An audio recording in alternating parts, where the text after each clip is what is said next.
사연을 통해 각박한 세상 속 따뜻한 하루가 되시길 바라는 감동 시작입니다. 구독과 좋아요는 영상 제작에 큰 힘이 됩니다. 영상 수익은 불우이웃에 기부되니 끝까지 시청 부탁드립니다. 여러분은 가끔 길을 걷다가 어려움을 겪고 있는 사람을 보거나 위험에 빠진 사람을 아무런 생각도 없이 달려가 구해주신 소중한 경험이 있으신가요? 보통 이러한 현상은 개인주의적 성향이 강한 외국에서는 많이 찾아볼 수가 없기에 종종 한국으로 오는 외국인들은 이러한 한국인들의 모습에 크나큰 감정을 느낀다고도 하는데요. 오늘 소개해드릴 사연은 유전적인 심장병을 앓고 있는 한 이탈리아인 남성이 한국 여행을 진행하던 중 매우 급작스럽게 심장마비를 겪었다는 놀랍고도 감동적인 사연입니다. 이 이탈리아인 남성은 평소 자신이 심장에 문제가 있다는 것을 인지하고는 있었지만 최초로 심장마비 증상이 발생한 곳이 한국이 아니었다면 자신은 지금 이 세상에 없었을 것이라고 하는데요. 과연 그가 한국에서 겪은 일은 무엇이었을까요? 함께 사연 들어보도록 하겠습니다. 안녕하세요. 제2의 인생과 심장을 얻으며 한국이라는 나라에서 5년이 넘게 살고 있네요. 저는 디자인의 도시 이탈리아에서 태어나고 자란 이탈리아인 비루입니다. 저는 어렸을 때부터 제가 태어나고 자란 이탈리아의 문화보다는 휴대폰이나 인터넷 매체로 접한 한국의 문화나 한류, 트렌드 또는 한국의 독립 영화들의 크나큰 매력을 느끼며 아주 어렸을 때부터 그저 한국이 좋다는 이유 하나만으로 한국어를 열심히 공부해온 아주 특이한 이탈리아인입니다. 물론 이탈리아에서 학업을 공부하며 지낼 때 누군가 한국어를 공부해보는 것은 어떻겠냐는 단 하나의 제안도 받지 않았고 오직 저 스스로 꼭 나중에는 한국이라는 나라를 여행하며 기회가 된다면 한국에서 정착하고 싶다는 단 하나의 이유 때문에 저는 한국의 문화와 한국어를 정말 열심히 공부해온 특이한 사람이라고 할 수 있겠네요. 그리고 제가 더욱 한국이라는 나라에 관심을 가지게 된 것은 한국이라는 나라에서 생산되는 일종의 영화산업 콘텐츠들이었습니다. 저는 이탈리아의 고등학교 공부 과정에서부터 학교에서 수업하는 평균적인 지식 수준의 공부는 단 하나도 하지 않았고 오직 제가 관심이 있어 한 영화 산업과 영상 관련 전공들의 책을 스스로 공부하면서 영화라는 산업 자체를 공부해왔을 만큼 저에게 한국에서 생산되는 각종 독립 영화나 상업 영화들은 정말 신세계일 정도로 특이하고도 강렬한 영화들이 참 많았어요. 특히나 한국은 다른 나라들과는 차원이 다를 정도에 있는 그대로 즉 현실감을 추구하는 영화들이 상당히 많았기 때문에 저는 그러한 영화들을 보면서 한국의 도시는 어떤 모습을 가졌는지 또 한국인들은 어떠한 생활의 특징들이나 문화를 가졌는지를 눈으로 보면서 배우게 되는 좋은 계기가 되었을 만큼 저의 꿈에 있어서 한국이라는 나라를 빼놓고는 말하기 어려울 정도입니다. 하지만 저는 이처럼 제가 무엇을 좋아하는지 그리고 무엇을 공부하고 싶은지 확실히 알고 있을 만큼 저에 대해 충분히 파악하고 있지만 제 가슴 왼쪽에 위치한 심장에 대해서만큼은 아직도 잘 파악이 되지가 않는데요. 저는 어렸을 때부터 아주 강하게 느낄 정도로 평범한 남들과는 아주 다른 치명적인 신체적 차별점을 가지고 있는데요. 그건 바로 제 몸 안에 있는 심장이 저도 예상하지 못한 순간에 갑자기 멈춰버리거나 심장 박동이 불규칙해지는 선천적 심장 질환을 앓고 있다는 사실입니다. 저의 부모님에 따르면 제가 세상 밖에 처음 나왔을 때부터 제가 가지고 있는 심장의 모양이 남들과는 조금 다른 기형적 모양을 가지고 있었다는 말을 해주셨어요. 저를 출산하고 곧바로 의사와 대화를 나눠본 저의 부모님은 검사 결과 큰 수술은 필요하지 않지만 한 달에 한 번씩은 무조건 검진을 받아야 된다는 선천성 심장질환으로 의심된다는 의사의 말에 세상이 무너지는 듯한 좌절감을 느끼셨다고 하셨습니다. 실제로 저희 아버지 또한 선천적인 심장질환을 앓고 있었기 때문에 지금까지 정기적으로 병원에 들러 각종 심장에 관련된 중심 검사를 받으실 정도로 저는 어떻게 보면 다소 운이 좋지 않게도 태어났을 때부터 부모님에게 심장질환과 관련된 유전적 질환을 물려받은 것이죠. 하지만 이러한 충격적인 사실은 제가 너무나 어렸을 때부터 이미 제 몸속에 시작되었던 상황이기 때문에 저는 이러한 상황 자체를 원망하지는 않았습니다. 또 저를 소중하게 낳아주신 부모님을 원망하지도 않았어요. 오히려 제가 조금 더 건강하게 태어났으면 부모님께서 마음 편하게 기뻐하셨을 텐데 라는 생각이 종종 들면서 저 자신을 원망하기는 하지만 이제는 그러한 생각도 자주 하지 않으려고 합니다. 하지만 아주 다행스럽게도 저는 어렸을 때에는 심장으로 인한 어떠한 아픔을 전혀 못 느꼈을 정도로 남들과 똑같이 어쩌면 다른 또래의 남자애들보다 더욱 활동적으로 자라온 것 같습니다. 영화라는 취미 자체에 눈을 뜨기 전 저는 매일매일 밖으로 나가 놀 정도로 활동적인 남자아이였기 때문에 친구들과 각종 체육 활동들을 하는 것을 너무나 좋아했고 또 제가 다니던 학교를 대표해 축구대회에 참가할 정도로 저는 점점 제 몸 안에 있는 심장에 대해 스스로 관대해지고 원망하지 않을 만큼 건강하게 자라나갔어요. 제가 이탈리아에서 대학교를 들어가기 전 저의 어머니는 제가 어렸을 때부터 거친 운동을 하거나 축구를 하는 것을 보면 날마다 불안한 나날이었을 만큼 혹시나 제가 운동을 하다가 쓰러질 경우를 대비해 저 몰래 제가 참가하고 있는 축구대회를 멀리서 구경하거나 제가 아닌 제 주위 친한 친구들의 핸드폰 번호를 전부 알고 있을 정도였다는 말씀을 해주셨던 기억이 아직도 생생히 남아있을 정도입니다. 제가 가진 심장질환에 대해 별것 아니라는 태도를 고수하던 저와는 달리 저의 부모님은 제가 가진 심장질환에 대해 항상 조심해야 된다며 걱정을 많이 하셨지만 저는 지금껏 살아오면서 단 한 번도 심장 때문에 불편하거나 아팠던 기억이 있지 않아서 어느샌가부터 제가 가진 심장이 혹시나 남들보다 더욱 뛰어나고 건강한 상태인 것은 아닐까라는 생각이 들 정도로 저는 아무런 대비 없이 그렇게 제가 가진 심장질환을 무시하기 시작했어요. 저 또한 아주 자연스럽게 점점 제가 항상 조심해야 되는 심장에 대한 문제들은 완전히 잊어버리고 제가 어느샌가 관심을 두고 좋아하게 된 한국 영화산업과 관련된 전공 공부들을 하면서 언젠가는 한국으로의 유학도 꿈꾸는 제 전공 분야인 영화산업으로 대학교를 진학하게 되었습니다. 그런데 어느 날 저는 저희 두 눈을 믿지 못할 만큼 기적적인 일을 경험하게 되었습니다. 바로 제가 다니던 학교에 그것도 저와 같은 전공과 학생으로 제가 그토록이나 관심 있어 하던 한국인 친구가 유학을 오게 되었기 때문입니다. 저는 평소 한국에 엄청난 관심을 두고 있었기 때문에 각종 인터넷 매체로 한국에 대한 정보를 찾아보고 또 한국을 직접 경험하기 위해 한국으로의 유학이나 여행도 꿈꿔왔었지만 현실적인 두려움 때문에 단 한 번도 한국을 경험해보지 못한 것이 저에게는 언젠가 이루어야 할 하나의 목표처럼 자리 잡은 상태였기에 저는 저와 같은 전공을 공부하는 그 한국인 친구가 오게 되었다는 사실만으로도 하늘을 날 것 같은 행복감을 느꼈어요. 그렇게 저는 그 한국인 친구와 친해지기 위해 엄청난 노력을 했습니다. 다행스럽게도 그 한국인 친구는 외국인 친구들에 대해 어떠한 선입견도 없는 굉장히 열린 마음을 가진 친구였고 그렇게 저와 그 한국인 친구는 서로의 나라나 태어난 환경에 대한 경험들을 이야기하고는 하면서 점점 둘도 없는 친구 사이로 발전해 나가기 시작했어요. 평소 한국에 대한 영화 산업에 관심을 두고 있었지만 제가 직접 정보를 찾아보는 것과 진짜 한국에서 태어나고 자란 그 친구가 말해주는 경험을 듣는 것은 정말 엄청난 정보의 차이가 있었고 그렇게 저는 더욱더 한국이라는 나라에 깊게 빠져들게 되면서 그 한국인 친구와 언젠가는 함께 한국과 관련된 독립적인 영화를 만들어보자는 공동의 꿈을 키워나가며 그렇게 저희는 국가를 넘는 우정의 친구로 더욱 돈독해졌어요. 그러던 어느 날 그 친구가 이번 방학 시즌에 함께 한국으로 가보지 않겠냐는 말과 함께 이왕 한국으로 가는 김에 이탈리아에서 출발해 한국에 도착한 뒤 인생 처음으로 한국을 여행하는 이탈리아인의 과정들을 찍어서 영화로 만들어보면 어떻겠냐는 놀라운 계획을 제안하더라고요.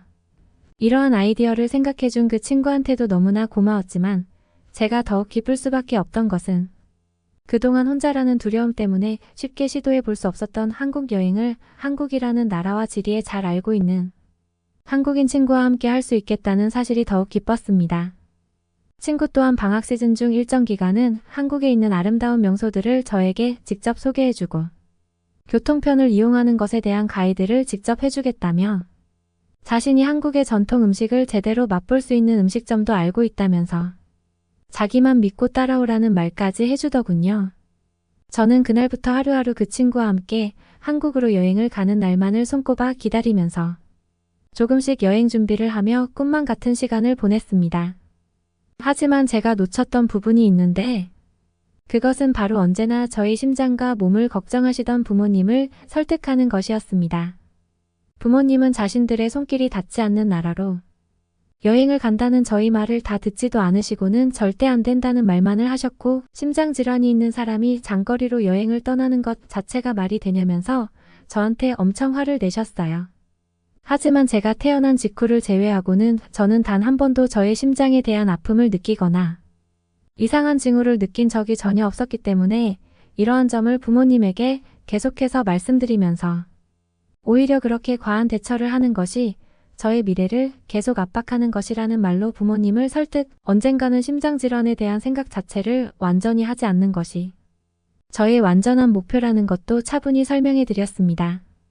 결국 부모님은 제 말을 다 들으시고는 혼자 가는 것은 절대 안 된다고 하시면서 같이 가는 친구가 있기 때문에 이번만큼은 허락해 주시겠다는 말을 하셨고 혹시 모르니 그 친구에게 제가 가진 심장질환에 대한 위급 상황에 대비할 수 있게 제 몸에 대한 상황을 미리 설명해 놓으라는 고리타분한 말을 하시더라고요.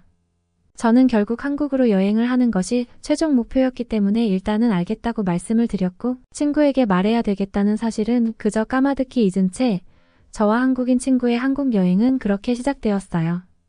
인생 처음으로 도착한 한국은 제가 컴퓨터로만 보던 세상보다 훨씬 밝았고 무언가 미래 도시처럼 엄청난 중압감이 느껴질 정도로 저는 점점 한국이라는 나라의 분위기에 압도되어 갔습니다.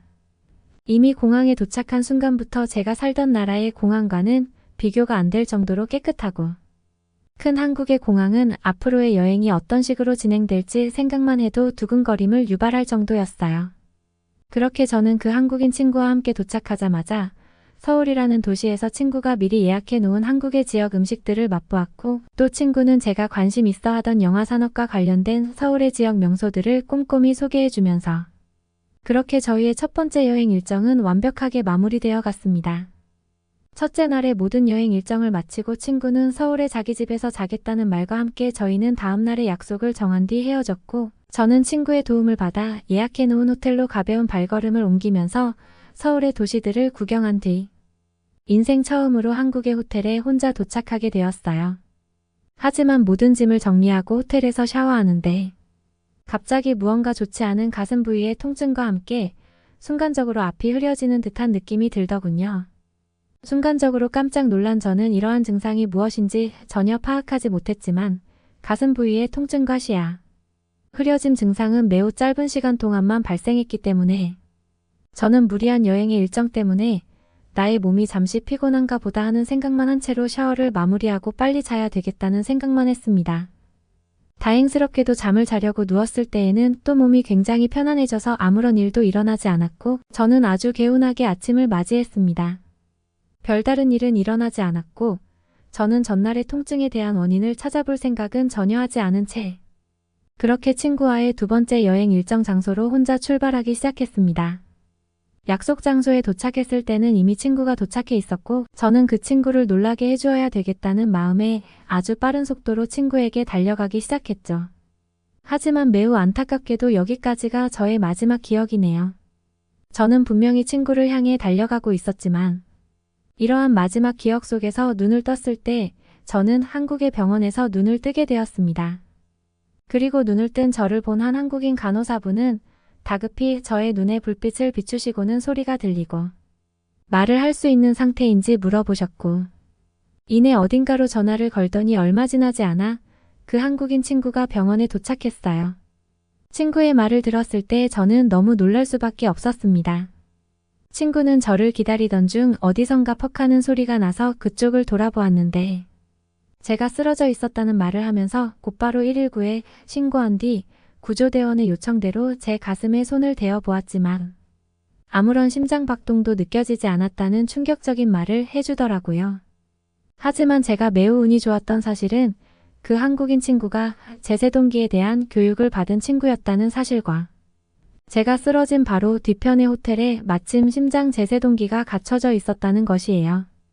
제가 태어나고 자란 이탈리아에서는 이러한 교육 자체를 받은 기억이 없는데 그 한국인 친구는 한국에서 이러한 심장 제세동기에 대한 사용법과 교육을 학교에서 배웠다는 말을 해주었고 심지어는 어렸을 때 본 TV의 한 프로그램에서도 이러한 심장 제세동기에 대한 사용법을 본 기억이 있어 저의 위기를 넘길 수 있었다는 놀라운 말을 해주었습니다.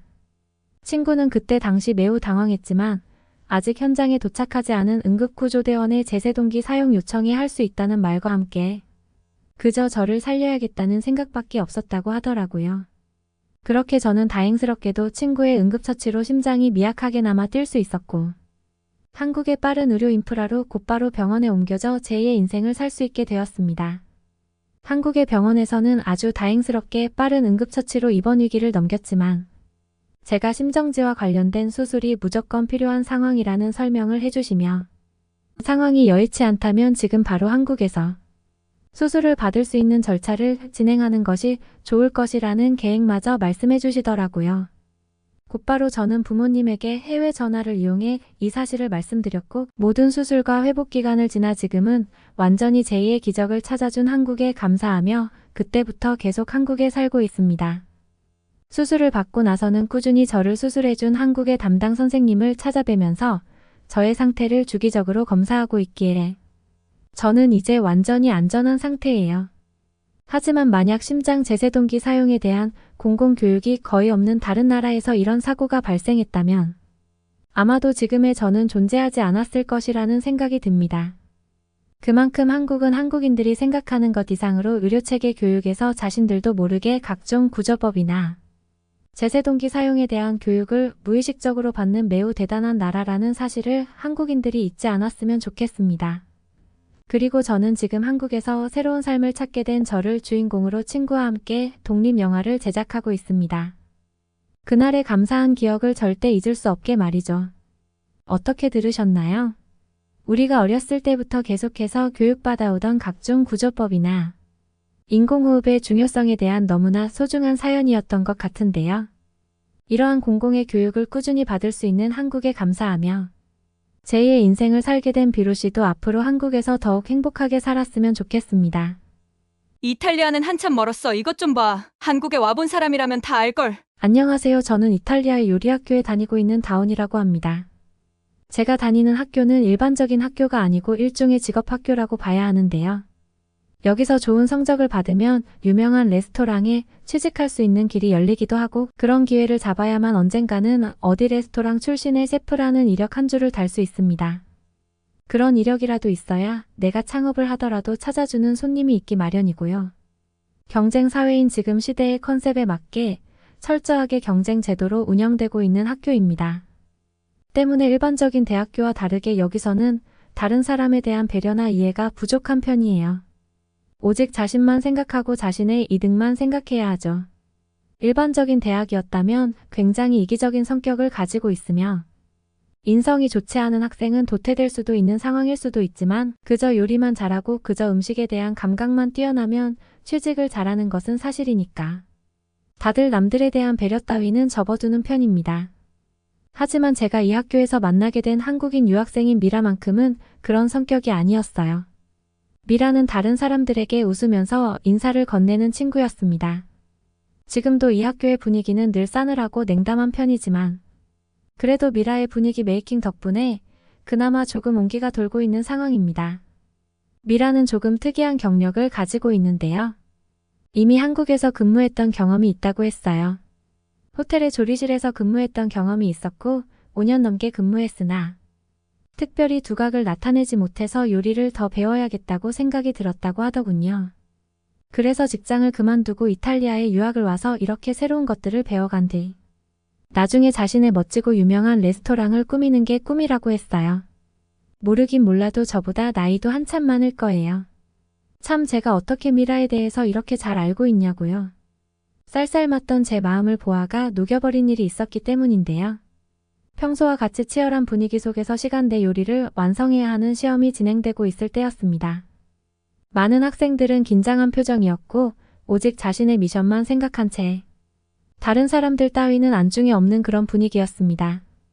그리고 각자 준비해온 조리도구들을 품 안에 소중하게 간직하며 조리대 앞에 선 채 시험 주제를 기다리고 있었습니다. 교수님이 대형 화면에 시험 주제를 띄우기 시작했습니다.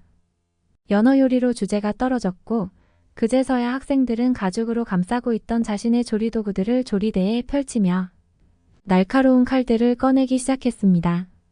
하지만 어째서인지 저도 가죽으로 된 조리 가방을 조리대 위에 펼쳤는데 너무나도 중요한 칼이 빠져 있었어요. 저는 제 시간 안에 요리를 해내지 못하면 이번 시험을 망치게 되는 것이고, 그렇게 되면 평소 성적이 좋은 편은 아니었던 제가 이번 학기에서 낙제 점수를 받을 상황에 놓였습니다. 지금까지의 노력이 물거품이 될 상황이었어요. 하지만 옆자리에 있던 미라가 저희 구세주였습니다. 다들 바쁘게 움직이고 제가 칼이 없어서 당황해하는 모습을 본 학생들도 많았지만 저와 눈이 마주치지 않으려고 노력하는 분위기였는데요.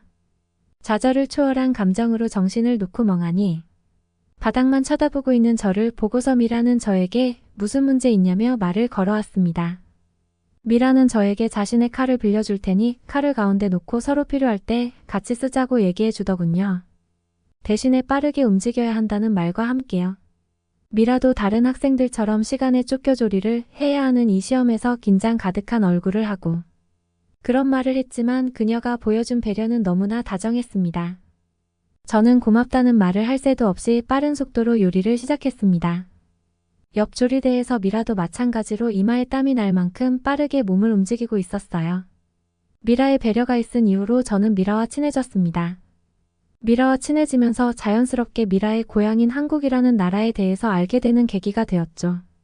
미라는 대부분 이탈리아 방식에 맞추어서 행동하고 말하고 생각하는 듯 했지만 가끔씩 한국적인 행동이나 말들을 할 때가 종종 있어요.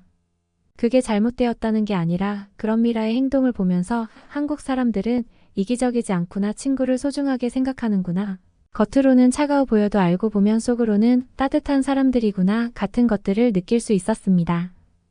예를 들면 번화가를 걷던 중 저희 앞을 지나가던 사람이 실수로 카드를 흘린 적이 있는데 그 카드를 주어서 바로 가져다 준다거나 버스를 같이 탑승했는데 머리가 하얀 할머니에게 자리를 양보해 준다던가 하는 것들 말이죠. 미라의 그런 배려와 친절을 받은 이탈리아인들은 하나같이 미라에게 너무나 감사해야 하는 말과 표정이었습니다. 남이 카드를 바닥에 떨어뜨리던 노인이 지하철에서 손잡이를 잡고 힘겹게 이동하던지 극한의 무관심을 보여주는 저와는 너무나 다른 모습이었어요. 그리고 그런 모습들이 평소에 습관이 되어 있는 것 때문에 학교에서 그 중요한 시험 시간임에도 불구하고 자신의 시간을 빼앗길 것을 알면서도 옆조리대에서 좌절하고 있는 저에게 그 칼을 빌려준 것도 아니겠어요. 그러니 제가 미라를 좋아할 수밖에요.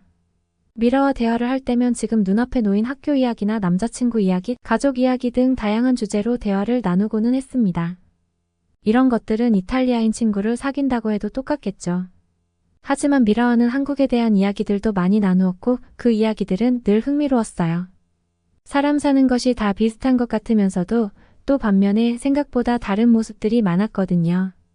그렇게 저는 미라에게 도움을 받기도 미라의 이탈리아 생활에 도움을 주기도 하며 학교에서 둘도 없는 절친한 친구가 되었습니다. 그리고 4개월이라는 긴 방학을 맞아 미라가 한국에서 쉬다 오겠다고 결정했을 때 미라를 따라서 한국에 가기로 마음먹기도 했어요. 미라도 제가 따라온다고만 하면 자기 방에서 같이 지내면서 한국 구경도 하고 이참에 해외에 나가보는 것도 좋은 경험이 될 거라며 말이죠. 저는 그렇게 이탈리아의 다른 여행객들보다 한국을 더 자세히 볼 수 있는 그런 한국 여행을 하기로 마음먹었습니다. 훌륭한 가이드가 있는 한국에서의 여행이라니 가기 전부터 기대가 되었어요. 한국에 대해서 이것저것 정보를 찾아보기 시작했고 궁금한 것도 많았습니다. 한국에서는 유료 화장실 개념이라는 것도 없다고 하고 공용 화장실이 정말 깨끗하다는 것 등 아주 사소하지만 많은 것들이 이탈리아와 다른 것 같았습니다. 미라는 인터넷으로 아무리 검색해봐도 안 나오는 한국의 모습들이 있다며 너무 미리 알고 가면 재미없지 않겠냐며 제가 적극적으로 검색하는 것을 만류하기도 했어요. 그렇게 다소 궁금증을 가진 채로 미라를 따라 한국으로 갔습니다. 많은 유럽인들이 느끼기에 한국의 공항에서 한국 특유의 빨리빨리 문화가 무엇인지 느낀다고 하는데 저도 마찬가지였습니다. 대형 여객기를 타고 왔기 때문에 저희 비행기에만 승객이 400명이 넘었어요. 하지만 한국의 입국 수속 절차는 20개가 넘는 부스에서 이루어지고 있었고 저희 비행기가 도착하자마자 불이 꺼져 있던 입국 수속 부스에서 불이 켜지기 시작했죠. 그리고 저희 뒤에 비행기가 또 도착했는지 입국 수속장은 그야말로 사람들로 가득 찼습니다. 하지만 새로 불이 켜진 입국 수속 버스의 힘은 대단했습니다. 빠른 속도로 줄이 줄어들고 있었어요. 미라는 이미 내국인 전용 입국 수속을 마쳐버려서 시야에서 보이지도 않더군요. 한국의 공무원들은 수많은 사람들을 매우 빠른 속도로 처리해 나갔고 드디어 제 차례가 왔어요. 빠른 속도로 처리하는 만큼 불친절함이나 귀찮은 듯한 공무원의 표정을 예상했지만 입국을 담당하는 한국 임직원의 표정은 여유 있고 프로페셔널했습니다. 다소 긴장된 표정으로 입국 심사를 받는 저에게 한국에 오신 것을 환영한다고 그녀가 미소 지었을 때 저도 환하게 미소 지을 수 있었습니다. 예전에 미국에 놀러 갔을 때 그때 미국 LA 공항의 직원들은 바쁜 업무를 처리한 답이고 입국하는 손님들에게 다소 불친절했던 모습이 안 좋은 기억으로 남아 있었거든요. 하지만 더 많은 승객을 더 빠른 속도로 처리하는 한국에서는 불친절함 따위는 찾아볼 수 없었습니다. 당연히 한국에 도착하면서 기분이 좋아질 수밖에 없었죠. 이런 사소한 것도 그 나라를 처음 가보는 외국인으로 하여금 상당한 마음의 안정 그리고 이 나라에 대한 기대감을 올려주기에 중요한 요소라고 생각하고 있는 사람으로서 한국의 첫 인상은 100점 만점에 200점을 주어도 부족함이 없었습니다. 그리고 저는 미라와 함께 인천공항에서 버스를 타고 미라의 집인 대구로 향했어요. 미라는 버스를 타고 한참을 가야 자기 집이 나온다고 했고 해외여행을 하며 공항에서 내린 뒤 또다시 장거리 버스를 타야 하는 일은 쉽게 마주칠 수 있는 일이니 당연히 마음의 준비를 하고 왔습니다.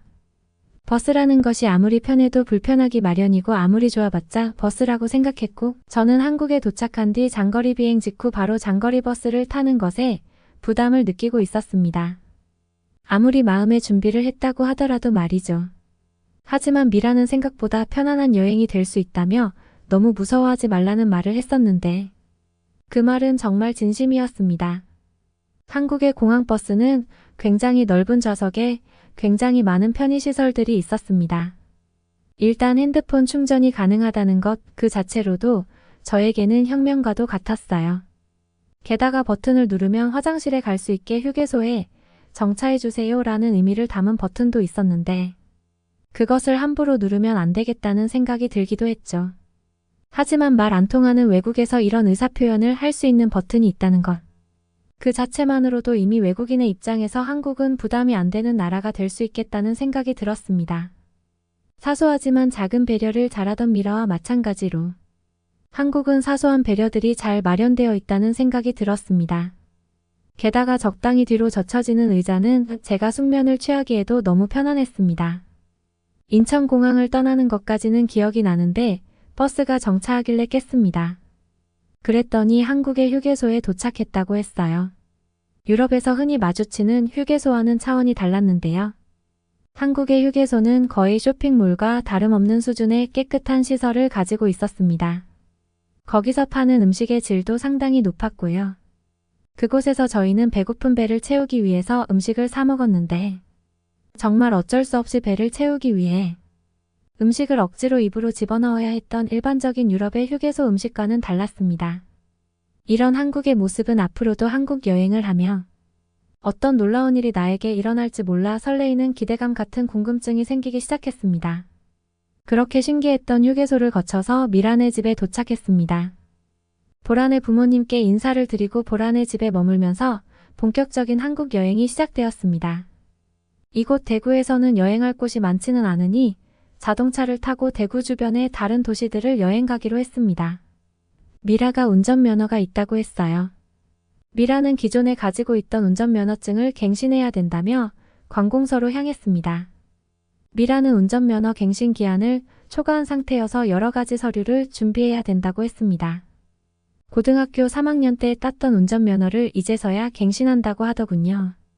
저는 미라의 신분증을 보고 그때 그녀의 나이를 처음 알게 되었는데 저보다 한참 많아서 놀랐어요.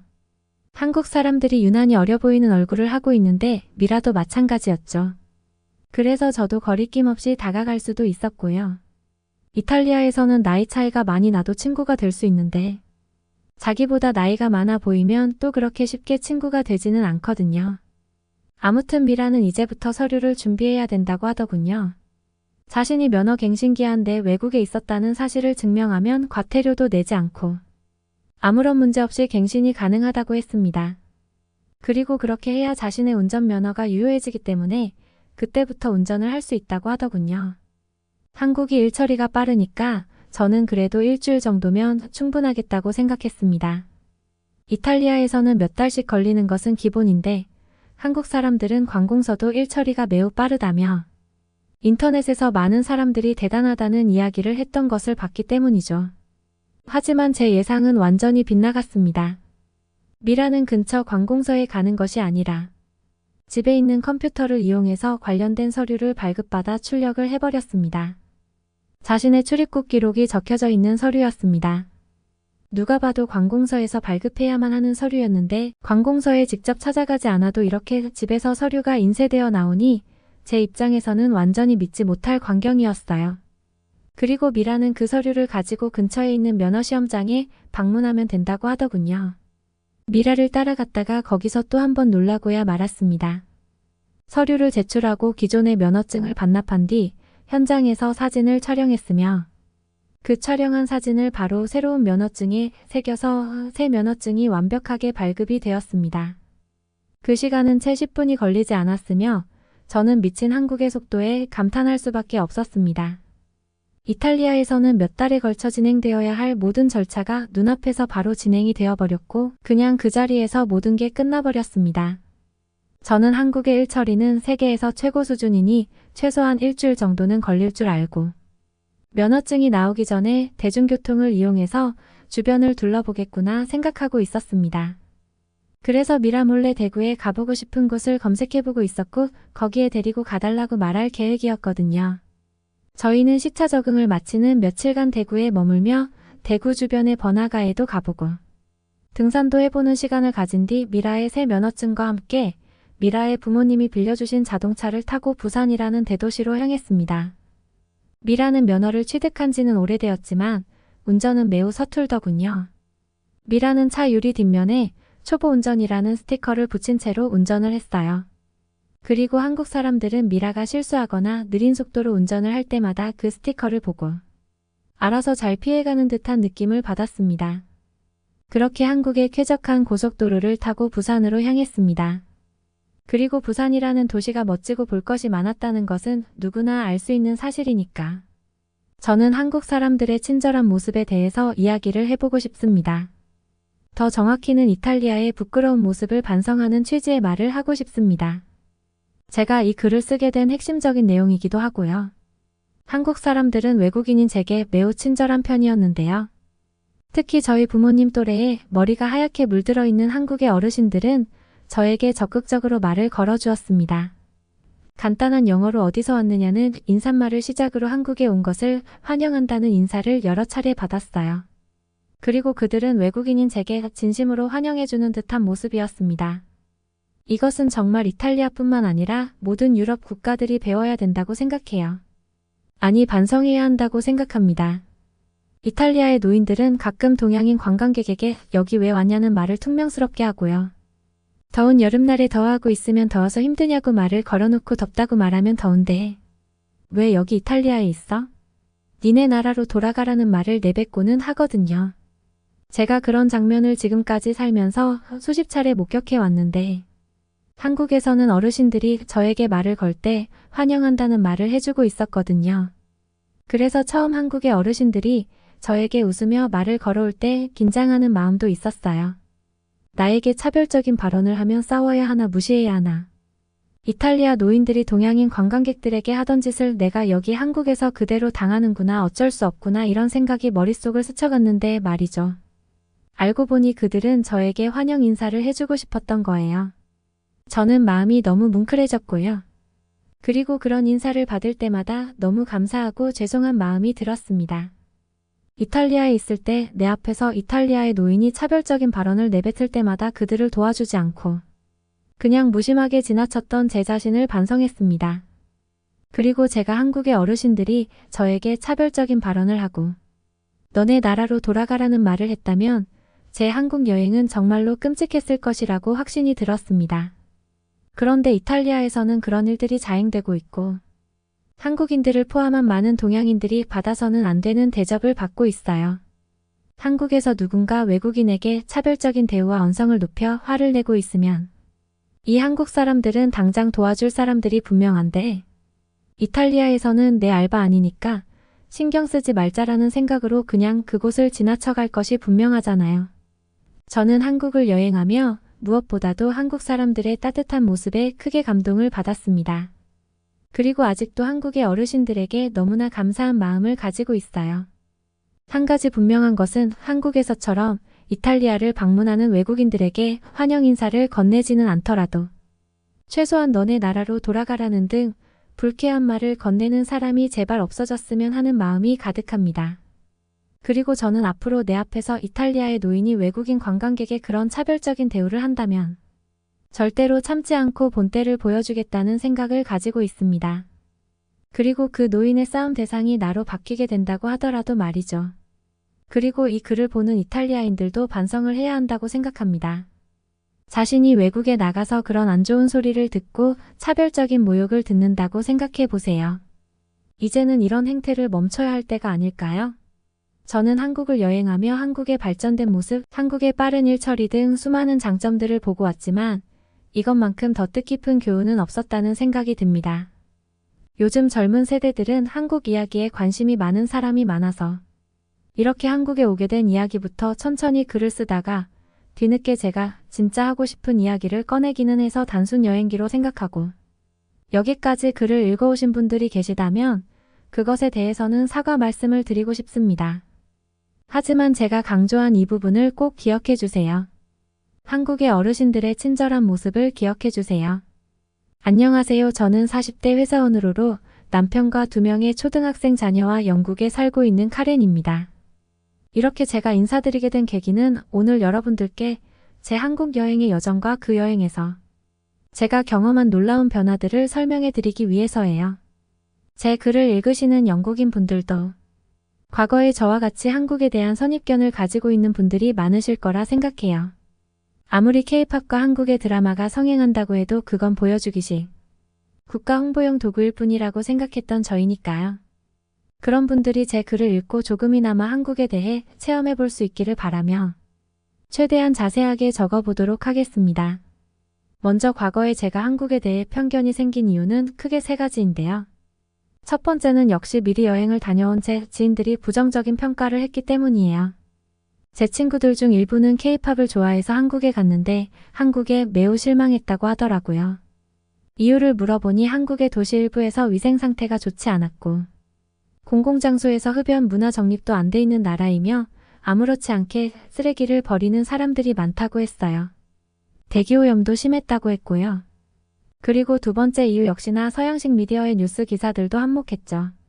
저는 기사를 읽는 것을 매우 좋아하는데 제가 자주 보는 신문사에서 읽었던 기사 중 한국에 관해 기억나는 기사가 있어요.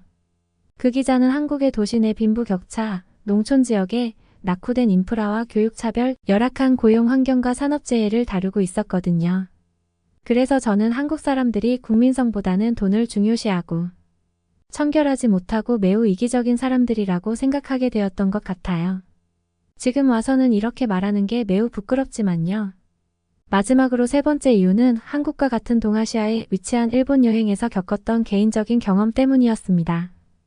저는 10년 전 직업상의 이유로 일본에서 한 달 동안 머물면서 다양한 일본의 모습들을 담으러 방문했거든요. 그런데 저한테 있어서 썩 달가운 여행은 아니었어요. 일본에서의 크게 기억나는 2가지 사건 중 첫 번째는 제가 교토의 한 일식당에 갔을 때 마주한 불친절인데요. 그 식당은 인터넷에 검색하면 금방 나올 만한 유명한 맛집이었어요. 물론 인종차별을 겪었다는 후기가 있었지만 저는 일본 사람들의 친절함이 세계 최고라고 생각했기에 그 고객의 기분 탓이거니 하고 그 식당에 방문하였죠. 그런데 제가 일단 주문을 하려고 해도 아무리 불러도 직원이 오지 않았어요. 일이 바빴던 것도 아니었는데도 말이에요. 식당의 손님은 저와 다른 한 팀뿐이었고 주방에서 요리하던 요리사와도 눈이 마주쳤는데도 시선을 피하더라고요. 그래도 제가 웃으며 직접 직원한테 다가가서 영어로 주문했는데 그 직원은 영어를 알아듣지 못했던 것은 물론 번역기를 켜주지도 않았어요. 제가 손님인데도 불구하고요. 여행지에서 유명한 식당의 대처가 너무 아쉬웠던 사건이에요. 그런데 여기까지만 말씀드리면 이 식당이 이상하다고 하시는 분들이 계실 것 같아요. 제가 말씀드렸다시피 일본에 한 달 정도 여행을 했잖아요. 이런 경험이 한두 번이 아니었다는 게 문제예요. 세계적으로 널리 퍼진 일본인은 친절하다는 말과 다르게 서비스업을 하는 사람들조차 저를 향해 친절을 베풀지 않았습니다. 그리고 일본 식당의 직원들은 제가 부를 때는 어물쩍하더니 제가 접시를 비우자마자 마치 제가 나가길 바란다는 듯 접시를 치우기 시작하더라고요. 그게 그들의 문화인지 뭔지 모르겠는데 너무 당황스러웠어요. 그리고 더 기분이 나빴던 일본에서의 두 번째 사건. 제가 오사카의 대형 쇼핑몰을 방문했을 때의 일인데요. 쇼핑하던 중 인종차별이라 느껴질 만한 경험을 했어요. 몇몇 매장에서 제가 외국인이라는 이유로 엄청나게 불친절하게 멸시하는 태도를 보였거든요. 일본의 서비스 관념이 이상한 게 아니냐고 생각할 수도 있는데 옷을 고르던 도중 보니 매장의 다른 일본인 고객에게는 엄청나게 친절하게 응대하는 모습이었어요. 저를 홀대한 그 직원들이 말이에요. 어떻게 기분이 안 나빠질 수가 있겠어요? 그리고 또 어떤 매장에서는 제가 천천히 옷들을 살펴보고 있을 때 직원이 엄청 눈치를 주면서 저를 감시하더라고요. 그러면서 일본어로 동료 직원과 속닥거리며 저에게 삿대질하던 사건도 있었어요. 이 사건들을 겪고 나니 친절로 유명한 일본에서도 외국인에 대한 편견과 차별이 여전히 성행한다고 느끼게 되었네요. 아무튼 저는 일본에서 안 좋은 경험을 하고 나니 일본과 밀접해 있는 한국인들도 별다를 것 없다고 착각했어요. 결국 전 세계적으로 이미지 메이킹을 하지만 동아시아 사람들은 음침할 뿐이라고 의심하면서요. 그런 제가 한국으로 굳이 발걸음을 옮기게 된 건 직업상의 이유와 제 삶의 목표 때문이었어요. 저는 전 세계를 돌아보며 그 아름다운 풍경들을 사진기에 담아내어야 하는 사람이었거든요. 그리고 어느새 쉴 새 없이 외국 여행을 다니야 보니 분쟁 등으로 가기 어려운 나라들을 제외하고 몇 국이 안 남았던 거예요. 그래서 그때 한국 여행을 한번 고려해 보게 되었네요. 동료 작가들에게 물어보니 한국의 국민성은 다들 싫어했지만 그들이 찍은 한국의 전통적인 사진만큼은 정말 아름답더라고요. 그래서 저는 오직 한국의 풍경을 담아내기 위해 한국행 비행기에 오르게 되었어요. 자녀들을 제 어머니께 맡긴 후에요. 제 한국에 대한 불친절하고 이기적인 사람들의 나라라는 인식을 뒤덮게 되는 계기는 공항에서부터 발생했습니다. 비행기에 내려 입국 절차를 마친 후 저는 뒤늦게 제가 짐을 비행기에 두고 내린 걸 알아차렸거든요. 이미 도난당했을지도 모르고 누가 폐기해 버렸을지도 모르는 상황이었어요. 버리는 걸로 착각했으면 어쩌나 싶었죠. 그 가방에 미리 환전해둔 제 여행 경비가 다소 들어있어서 더 곤란했어요. 그래서 안절부절 못하고 있으니까 공항 직원이 다가오더라고요. 젊은 여성인 그 직원은 미소를 지으며 저에게 도움이 필요하냐고 영어로 물어봐 주었어요. 저는 한국어를 못해서 안절부절 못하고 있었던 건데 영어로 물어봐주는 그녀의 친절함에 내심 감동했어요. 직원은 응대 내내 적극적인 미소를 잃지 않으며 담당 부서와 즉각적인 연락을 통해 무사히 제 가방을 돌려받을 수 있도록 도와주었어요. 비행기 안에 덩그러니 놓여 있었을 텐데 아무도 제 가방을 들고 가지 않았다는 사실에 저는 놀랄 수밖에 없었습니다. 그리고 저를 도와준 공항 직원뿐만 아니라 다른 직원들도 여행객들을 미소로 조곤조곤하게 응대하는 모습이었어요. 그리고 제가 더 당황했던 게 있는데 공항에서 나와서 택시 타는 곳으로 향했거든요. 택시 기사님이 제 캐리어와 가방을 보자마자 직접 운전석에서 내려서 제 짐을 같이 트렁크에 실어주셨습니다. 이곳이 제가 불친절하다는 선입견을 품었던 한국이 맞는지 저는 슬슬 의구심이 들기 시작했어요. 제가 잘못 생각한 게 아니었던지 하는 그런 의문이요. 그리고 택시기사님도 영어를 유창하게 구사하시더라고요. 물론 현지의 영국인들처럼 유창하지는 않았지만 그는 제가 호텔로 향하는 내내 심심하지 않게 말동무가 되어 주었어요. 한국의 문화와 관광 명소에 대해 친절하게 알려주면서요. 엄청나게 호탕한 기사님이셨는데 또 간단한 인사말과 감사의 표현을 알려주었네요. 저는 아직까지 기억나요? 안녕하세요, 감사합니다 라는 문짝말이에요. 저는 택시가 서비스업이라고 생각해 본 적 없거든요. 그리고 그 기사님은 제 짐을 트렁크에서 내려주는 건 물론 호텔 안까지 안내해 주셨어요. 덕분에 저는 수월하게 체크인을 할 수 있었답니다. 저는 대충 호텔에 짐을 내려놓고 택시기사님이 알려주신 근처의 대형 쇼핑몰로 향했습니다. 날씨를 미리 체크해뒀는데 예상보다 더 추웠던 바람에 옷을 하나 더 걸치는 게 좋다고 생각했기 때문이에요. 쇼핑몰로 향하면서 내심 긴장했죠. 위에서 말했듯이 한국의 이웃나라인 일본의 쇼핑몰에서 안 좋은 경험을 했기 때문이에요. 대충 둘러보다가 제 취향인 브랜드가 보여 가게로 들어갔어요. 일본에서처럼 천천히 둘러보기 시작했죠. 그런데 그 한국 직원은 제가 가격표를 몇 번을 뒤집어 보아도 몇 번 탈의실에 들어가 옷을 갈아입고 사지 않아도 절대 귀찮다는 티를 내지 않았어요. 심지어 제가 옷을 사지 않고 나옴에도 불구하고 그는 고개를 숙여 저한테 인사를 하더라고요. 옆에 매장에 가서도 그런 친절은 멈추지 않았고 저는 일본에서 눈치 받은 사건과 너무 대조적인 한국 직원들의 미소에 놀라움을 감추지 못했습니다. 한국에서는 아무도 저에게 눈치를 주지 않는다는 확신이 들기 시작했죠. 오히려 여기까지만 들어도 그들은 외국인들에게 호의적인 것 같지 않나요? 그리고 옷을 고르고 나온 후에는 배가 고파져 식당으로 들어갔어요. 역시나 하던 대로 여행 전용 사이트에서 근처의 식당을 추천을 받아 향한 거였죠. 거기서도 직원이 밝게 웃으며 저를 환영해주는 것은 물론 영어로 주문을 받아주었습니다. 저는 제가 만난 한국 사람들의 유창한 영어 구사에 놀랐던 것은 물론 제가 곧바로 선택하지 못하자 메뉴에 들어간 재료들을 하나하나 설명해주기 시작했어요. 그들이 저에게 정성을 들여주는 것이 너무 고마웠죠. 앞서 말한 일본에서 직원들이 대충 저를 응대한 거와 차이가 느껴지시죠? 심지어 이렇게 과한 친절을 베풀어 놓고 한국 사람들은 제가 팁을 주겠다고 해도 거절했어요. 오히려 그들에게 선입견을 품었던 제가 민망해질 정도였어요. 팁도 안 받는 직원들이 이렇게 친절하고 서비스가 뛰어나다고요.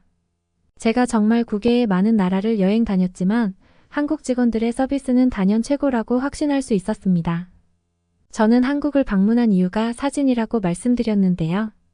주로 전통적인 경관과 자연 경관을 사진기에 담는 것이 목적이었어요. 한국의 전통 궁전을 방문해 야경을 찍은 후 다음날 아침 일찍 카메라를 들고 등산을 시작했어요. 높은 곳에서 도시의 전경을 아름답게 담아내고 싶었던 거예요.